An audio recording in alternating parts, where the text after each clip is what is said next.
The views and opinions expressed on any program are those of the producers and/or the persons appearing on the program and do not necessarily reflect the views and opinions of FRC Media, Bristol Community College, or the City of Fall River.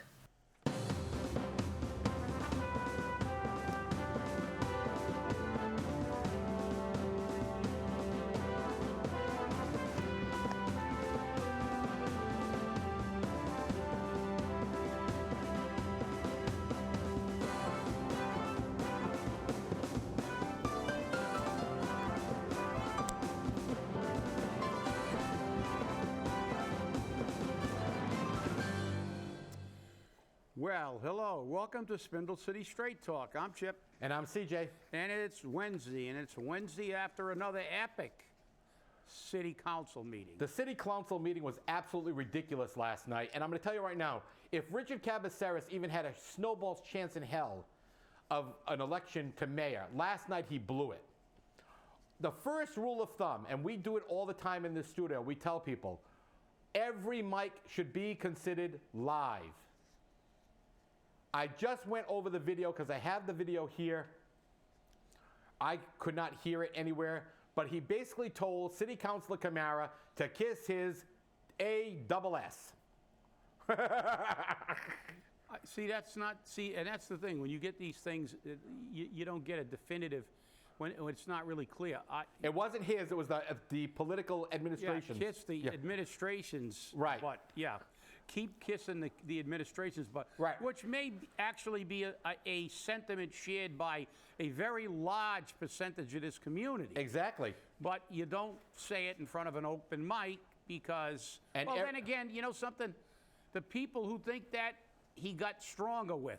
Right. And the people who weren't going to vote for him anyway, who aren't going to do it anyhow. Not going to do him any harm. So I'm not. Right. I'm not really sure how much political damage he did to himself. Exactly. But you know, the conversation this morning is about how he can't. You know, he should apologize, and the other side saying don't apologize because in Fall River, the one thing we can't stand is weakness. We cannot stand weakness. And an apology to City Councilor Camara, who I do believe is a political kiss. Yeah. Okay, a crooked letter, really is just where it is. You can tell by the votes. And what happened last night, and I went before the city council last night and I spoke on two issues. One of which is being the proposed raises. And I said very clearly, I said, I don't want to hear parity unless you turn around and you compare us appropriately. The JLMC holds the provision that you have to have 10 cities and towns of like quality and quantity.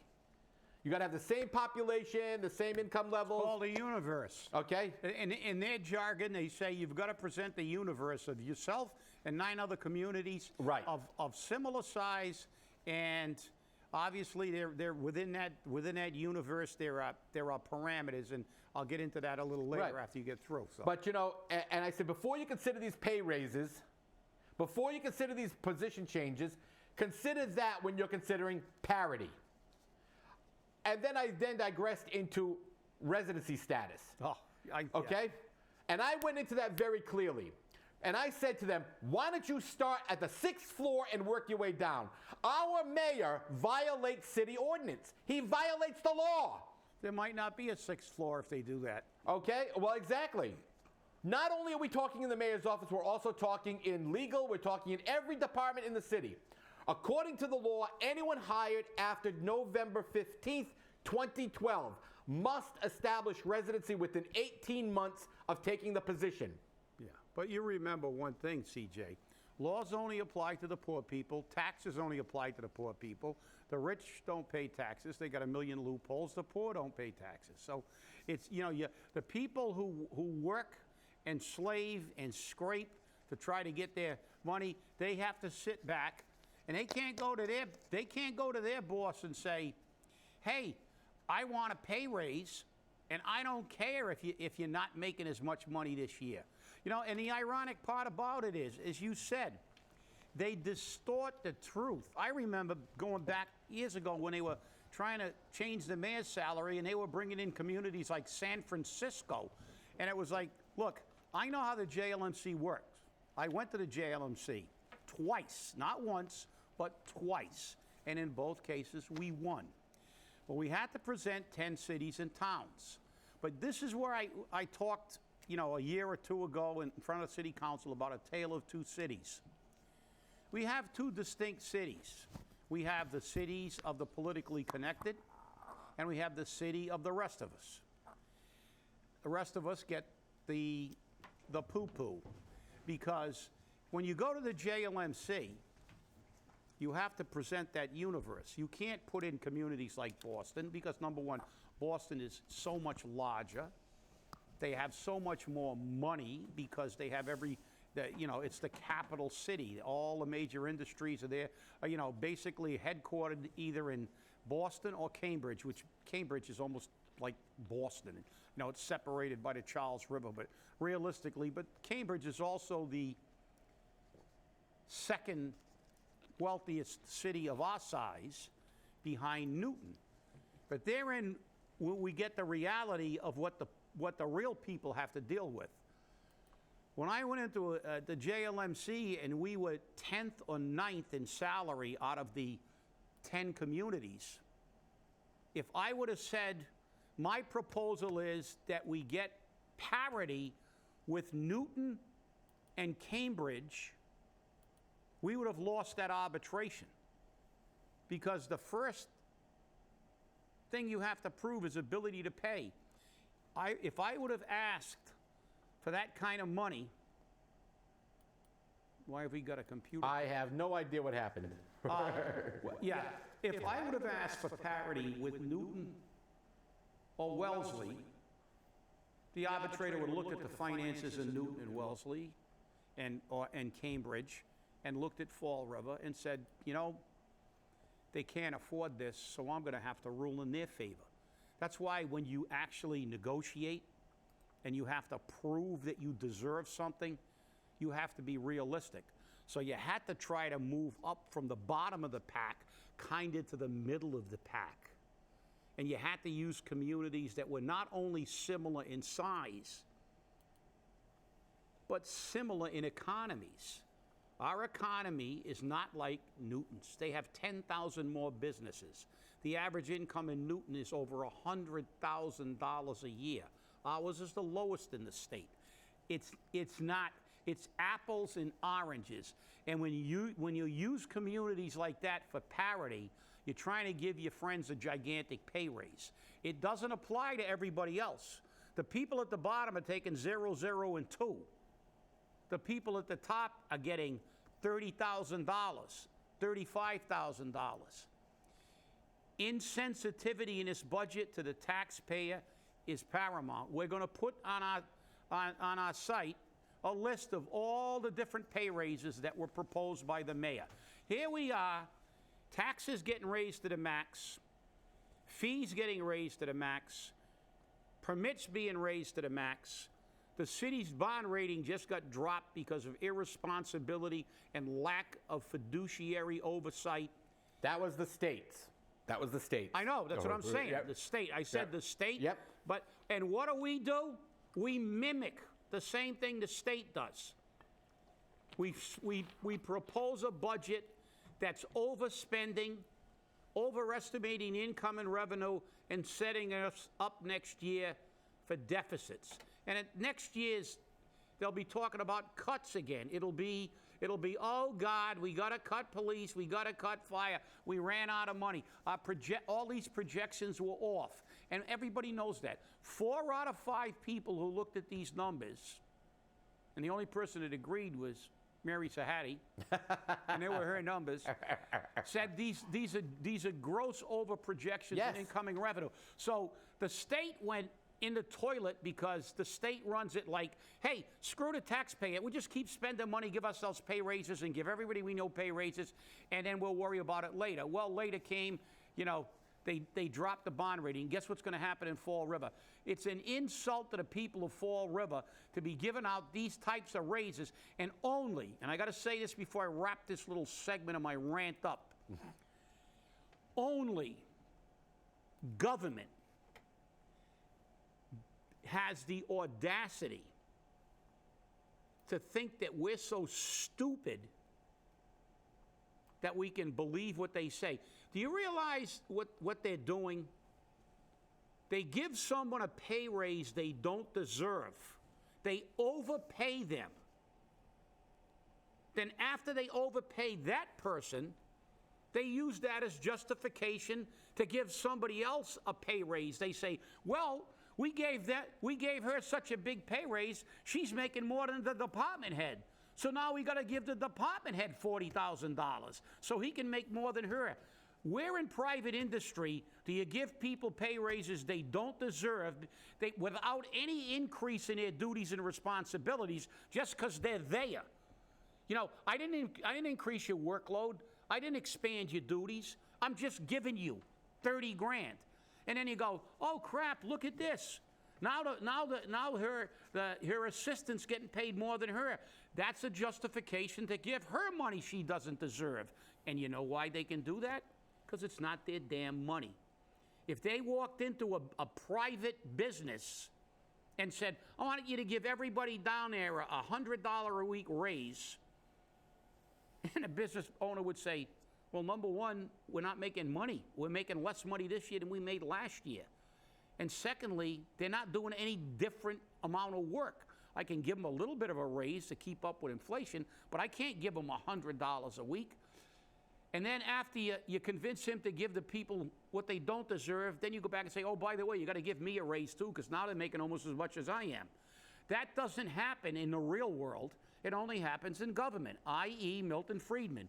You give them the Sahara Desert, they'll run out of sand in 5 years. And guess what? Fall River's been out of sand for a long time. Screw you, taxpayer! Line them up. Change the titles. Change the, you know, we make somebody we change him from secretary to administrative assistant, and we give him 20 grand. Why not? Well, because look, it's just like a janitor. The janitor picks up that barrel and mops that hallway. You change his name to a sanitary engineer, and he picks up the same bucket and mops the same hallway, and he gets a $20,000 more because now he's a sanitary engineer. That's right. Makes sense, doesn't it? Yep. All Perfect sense. businesses are run like that. Doesn't Amazon give everybody pay raises Just like all the time. arbitrarily? Yep. All the time. They walk down, they say, I like your hair. Here's $100 more a week. You know, it happens every day. Well, and you know, yesterday the mayor got thrown under the bus. Department of Mental Health liaison said, hey, you know what? He won't help us. He won't let us put information out in City Hall about people who suffer mental health disabilities or mental health issues like depression, like suicidal ideation, like schizophrenia. We can't talk about that. Why? Because we got to have Mike Aguiar talk about drug addiction and create a monthly center at Government Center. But we can't talk about the fact that a good portion of people who are drug addicted also suffer mental health issues. They're called dual diagnosis. So when you have one, you should have the other, Mr. Mayor. It's so obvious that you are so disconnected from the reality of the world. You should focus on what you know best, okay? And it definitely isn't running the government, and we know it's not running a business, okay? Maybe it's how to live at home with mommy and daddy because you did that so well for so long. But focus on what needs to happen, not writing the checks to all your friends on the taxpayer dime. Because this is just getting to be absolutely ridiculous. I listened to this woman go off for a good 5-6 minutes on every single thing she did. She said, I went to the mayor's secretary. She said she had been told absolutely not, no. She went to the press secretary. She was told absolutely not, no. She went to the mayor. He said absolutely not, no. So if your family member suffers depression, postpartum depression, schizophrenia, or other mental health issues, remember, don't go to the mayor because he doesn't care. He doesn't care about mental health issues. Now, maybe he does, but his actions are showing that he doesn't. So you have to go based upon the actions. Because again, I can say all I want that, oh, I'm in full support of mental health issues. But when I turn around and say no, like lighting up Government Center in green lights for Mental Health Awareness Month or Mental Health Awareness Week, oh no, we can't do that. Why not? We light it up with everything else. We light it up with rainbows. We light it up with FR, well, with the new failed branding campaign. Is that Come on. R or you? Yeah, exactly. No, you're right. You're absolutely right. We should change that. I know. And by the way, just something that really irked me yesterday when I was in the city council chamber. On uniforms, is it acceptable to put pins on them outside of the badge and regulation regalia?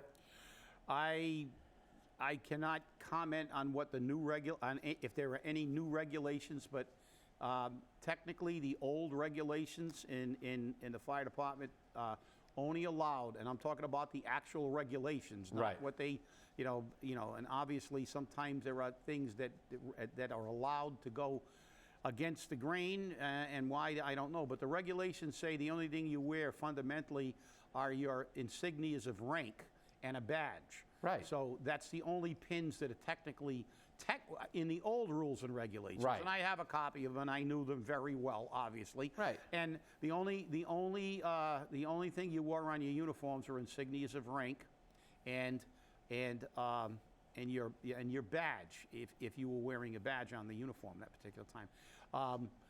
There was a time there where they were allowing people to wear flag pins and things like that for solidarity and stuff.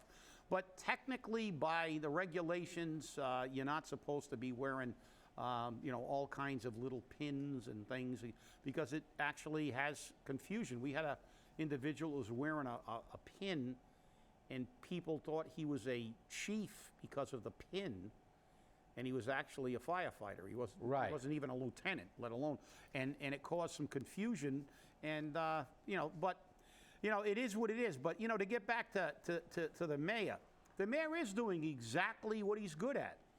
He's promoting himself. Right. He's calling a press conference, and the reason that the accurate information about this can't be put out is because it interferes with his press conferences and him saying, look what I'm doing now because I'm running for re-election. That individual from the mental health side of the coin, which is obviously the most important part of the most important side of this issue, she's not running for office. She's attempting to address a problem by looking at it from a medical standpoint. But this is what's in vogue today. Look at me. I'm a big advocate, and you look what's happening in the state with the safe houses and everything else. And like I said, everybody, I'm giving kudos to the governor of Maine again. You give them one shot of Narcan, and after that they pay. Because you know something, we're spending trillions and trillions of dollars of people who are overdosing multiple times in a week.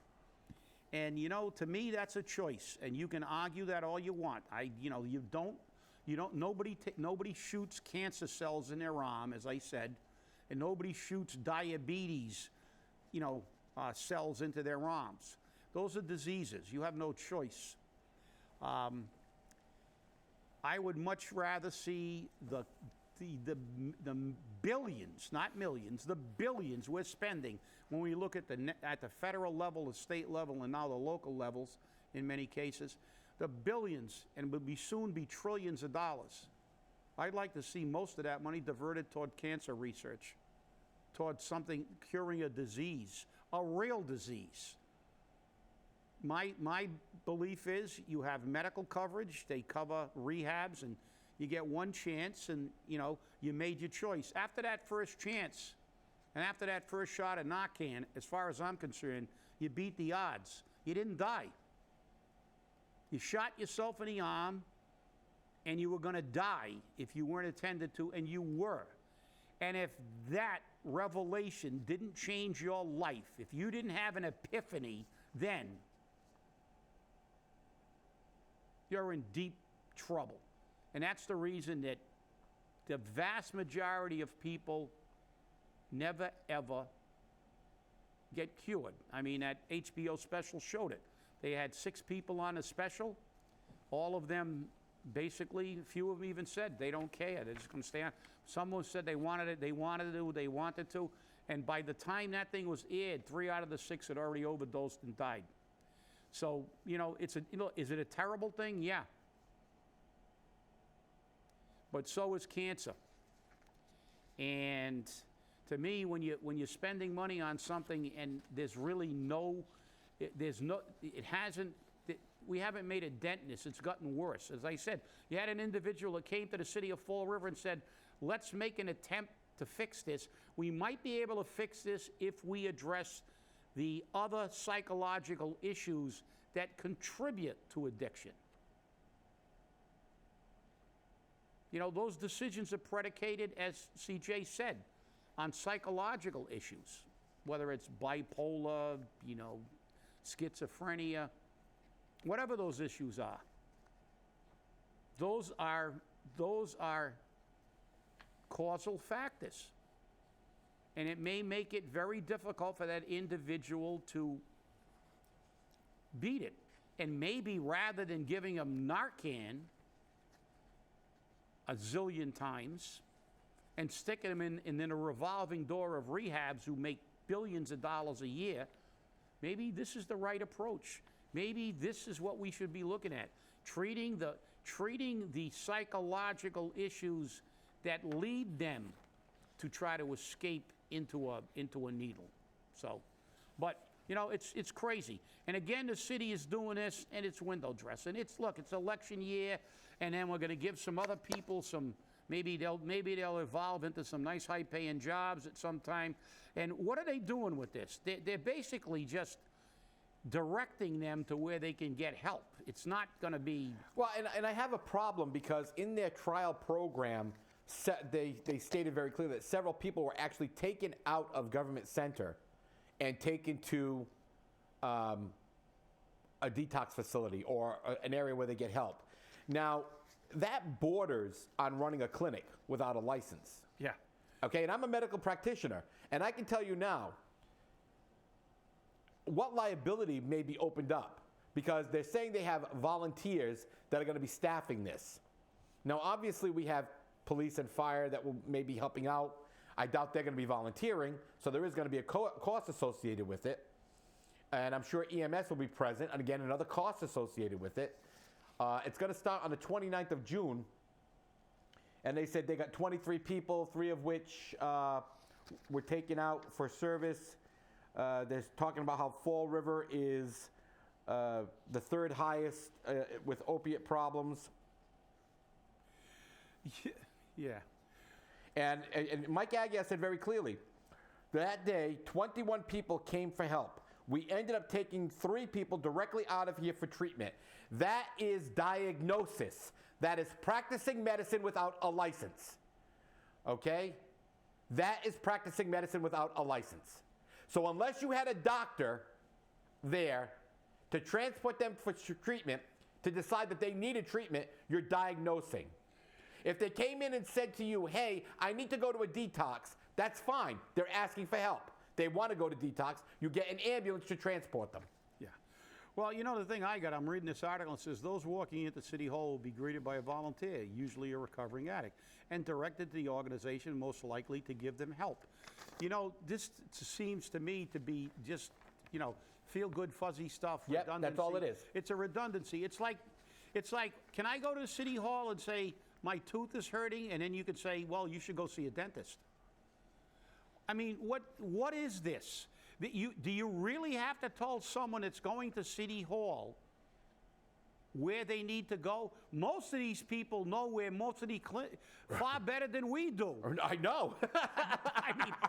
I mean, I can tell you what, 90% of the people that walk through that door are going to know where every methadone clinic within a 40-mile radius is. Oh, yeah, I agree. I agree. And you know, this is just, look, again, this is just, you know, let me have a press conference. Let everybody see how